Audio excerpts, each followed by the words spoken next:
mabilis na paalala na lang po siguro doon sa ating mga kapatid, yung mga common mistakes bukod po dun sa nasabi ninyo na nag-overheat na mga appliances, yung mga maling paggamit ng mga electrical wirings.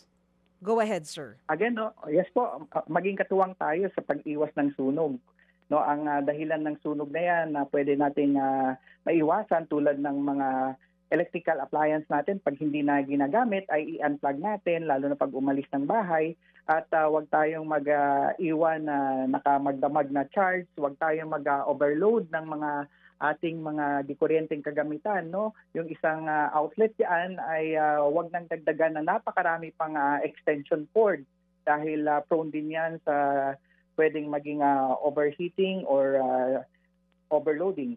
No, at gayon din pag tayo nagluluto dahil sa init ng panahon din ay palagi kahit hindi mainit yung panahon, no, palagi nating bantayan. Huwag nating iwanan yung ating mga niluluto dahil dahil yan din po ang isang kadahilanan. Yung mga kandila natin, huwag nating iwan to basta-basta. Make sure po yung mga kandila sa altar, no, ay patayin natin. At again po, huwag na tayong tumangkilik ng mga substandard na kagamitan na di kuryente, yung mga halimbawa mga power bank na yan na nagiging tumataas rin ang kadahilanan ng sunog dahil diyan sa mga hindi DTI approved, no, dahil talaga nagpropagate or nagkalat sa mga bangketa kahit sa online, kaya hindi talaga maiwasan, marami ang talagang tumatangkilik pa.